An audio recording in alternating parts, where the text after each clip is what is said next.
Impartial గా వ్యవహరించాల్సిన election commission ఏదైతే ఎన్నికలు మొదలైనప్పటి నుంచి కూటమితో కలిసినప్పటి నుంచి చూస్తా ఉంటే ముఖ్యంగా పల్నాడు ప్రాంతంలో టార్గెట్ చేసి అధికారులు మార్చడం దగ్గర నుంచి చూస్తా ఉంటే ఈ రోజు ఎన్నికలు అయిన తర్వాత ఈ వారం రోజు పరిణామాలు చూసినా కూడా మొత్తం వైఎస్ఆర్ కాంగ్రెస్ పార్టీ ఒకటే ఏదో గొడవలు చేసింది, తెలుగుదేశం పార్టీ వాళ్ళంతా సత్యహరిచంద్రులు, వాళ్ళు ఎటువంటి ఏం పని చేయలేదు అన్న ఇదిగా కూడా ఈరోజు ఎలక్షన్ కమిషన్ గానీ ఈ రోజు మొత్తం తెలుగుదేశం పార్టీ గురించి మాట్లాడే పరిస్థితి ఈరోజు చూస్తా ఉన్నాం.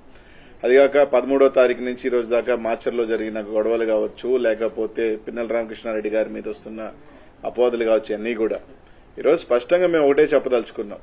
ఈ రోజు ఏదైతే ఎన్నికలు మొదలైనప్పటి నుంచి ప్రత్యేకంగా ముఖ్యంగా పల్నాడు ప్రాంతాన్ని టార్గెట్ చేయడంలో కూడా ముఖ్యంగా దాంట్లో మాచర్ల నియోజకవర్గానికి సంబంధించి ఎన్నికలు ఇంకొక 3 రోజులు ఉండగానే అధికారులంతా ఒకటొకటిని మార్చడం, ఎస్ఐల్ని సీఐల్ని మార్చడం, సీఐలు కూడా వాళ్ళ సామాజిక వర్గానికి సంబంధించి సీఐలు తీసుకురావటం, ఇవన్నీ కూడా చూడటం జరిగింది. ఈరోజు వాస్తవానికి ఈరోజు ఆ రోజు ఎన్నికల రోజు కూడా అనేక సార్లు మా ఎమ్మెల్యే అభ్యర్థి రామకృష్ణారెడ్డి గారు అనేక సార్లు చెప్పాడు. ముఖ్యంగా ఈరోజు వాళ్ళు చెప్తా ఉన్నారు, వాళ్ళ ఎంపీ అభ్యర్థి కృష్ణదేవరాయలు గాని వీళ్ళందరూ కూడా ఏం చెప్తా ఉన్నారు, మాకు పోలీసు ఎక్కడా కూడా సహకరించలేదు, పోలీసు ఇది చేయలేదు, పోలీసు బందోబస్తు పెట్టలేదని మాట్లాడుతున్నారు. ఈరోజు స్పష్టంగా మేము తెలుగుదేశం పార్టీ నాయకులు కానీ ఈసీఐని కూడా అడుగుతా ఉన్నాం, మీరు ఇంపార్షియల్ గా వ్యవహరించలేదన్న దానికి. ఈరోజు ఇదే మాచర్లో ఎమ్మెల్యే గారి గ్రామం అయిన కర్లగుంట కావచ్చు, కేపీగూడెం ఏదైతే కేవలం 4,000 ఓట్లున్న 2 గ్రామాలలో పక్కపక్క గ్రామాలలో 2 డిఎస్పీలు పెట్టారు మీరు.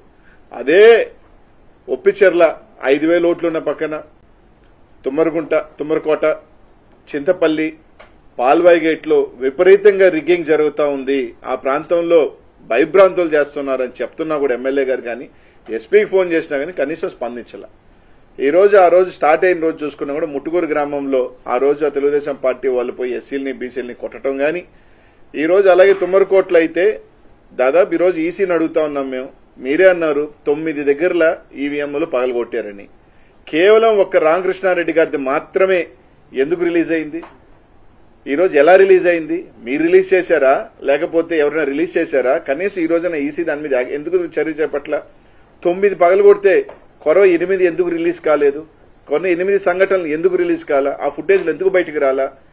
దీని మీద అన్ని కూడా అని చూస్తున్నప్పుడు ఒక అనుమానాలు దావదిస్తా ఉన్నాయి. ఈరోజు తుమ్మరకోటకు సంబంధించి తెలుగుదేశం వాళ్ళు పగలగొట్టారు, దాదాపు ఇంకొక దగ్గర పగలగొట్టారు, చింతపల్లిలో రిగ్గింగ్ చేశారు, ఒప్పిచెర్లలో అయితే ఎస్టీల్ని ఓట్లు లేకపోతే బూత్ లో కొట్టుకొని బయటకు తీసుకొచ్చారు. ఇదే పాల్వాయి గేటుకు సంబంధించి బీసీలు ఎస్సీలు మహిళలు ఓట్లైన పోతా ఉంటే ఓట్లైనీయకుండా కొట్టి తరిమేస్తుంటే ఎమ్మెల్యే గారు పోయి దాదాపు 1.5 గంట ఎస్పీకి ఫోన్ చేసినా అదే ఎస్పీ గారు మాచర్ల చుట్టూ తిరిగారు కానీ కనీసం పాల్వాయి గేట్ దగ్గరికి రావాలన్న ఆలోచన కూడా చేయలేదు. ఎందుకంటే ఇదంతా ఒక ప్రీ ప్లాన్డ్ గా ఎక్కడెక్కడ ఇబ్బంది పెట్టాలి, ఎక్కడెక్కడ తెలుగుదేశం వాళ్ళు రిగ్గింగ్ చేసుకోవాలి అని ఒక ప్రీ ప్లాన్డ్ గా చేసిన పద్ధతిలోనే నడిచింది.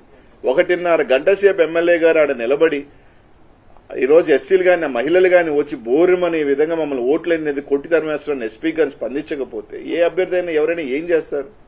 కొన్ని కనువైన కార్యాలు దీనికి ఎవరు రెస్పాన్సిబుల్? దీనికి సంబంధించి అధికారులు రెస్పాన్సిబుల్ కదా?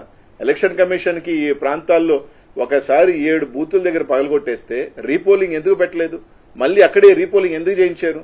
ఇదే తుమ్మరకోటలో మేము ఎస్పీ గారికి ఫోన్ చేశాం, సార్ అక్కడ భయపడతా ఉన్నారు, ఏజెంట్లు కూర్చునే దానికి కూడా ఇబ్బంది అంటే పోలీసు ఆడ కూర్చోబెట్టి వైసీపీ ఏజెంట్లు లేకుండా రిగ్గింగ్ చేయించిన మాట వాస్తవం కాదా? ఇది ఎస్పీ గారితో మేము మాట్లాడలేదా? పాల్వాయి గేట్ దగ్గర ఆయన రామకృష్ణారెడ్డి ఏదైతే రామకృష్ణారెడ్డి అబ్బాయి తలబగిలింది, ఆయనకి దెబ్బలు తగిలినాయి. ఈరోజు అనేక రకాల అరాచకాలు తెలుగుదేశం పార్టీకి వక్తాసుగా ఈరోజు అడుగుతా ఉన్నాం. మీరు చెప్తా ఉన్నారు కానిస్టేబుల్ 2 గ్రామాలకు సంబంధించి డిఎస్పీలను పెట్టి కర్లకుంటలోను కేపీగూడెంలో ప్రతి ఓటర్ని ఇది నీ ఓటా అని మీరు చూసిన డిఎస్పీ గారు ఒప్పిచెర్లో గాని తుమ్మరకోటలో గాని చింతపల్లిలో గాని పాల్వాయిగోట్లో గాని ఎందుకు చూడలేదని అడుగుతా ఉన్నా. అక్కడికన్నా ఎక్కువ ఓట్లున్న ప్రాంతం కదా, ఇక్కడ ఎందుకు పెట్టలేదు మీరు డిఎస్పీలని? ఎందుకు సీఐల్ని పెట్టలేదు? ఎందుకు ఎస్ఐని కూడా సంబంధించి ఎందుకు పెట్టలేదు? కనీసం దాని ఫుటేజ్లు రిలీజ్ చేయండి.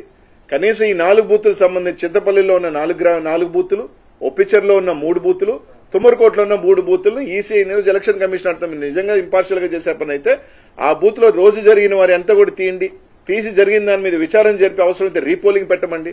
ఈరోజు స్పష్టంగా మా ఎమ్మెల్యే గారు దాని మీద రీపోలింగ్ జరగండి, ఈ విధంగా జరిగితే దాని మీద ఈ రోజు దాకా యాక్షన్ తీసుకోవాలి.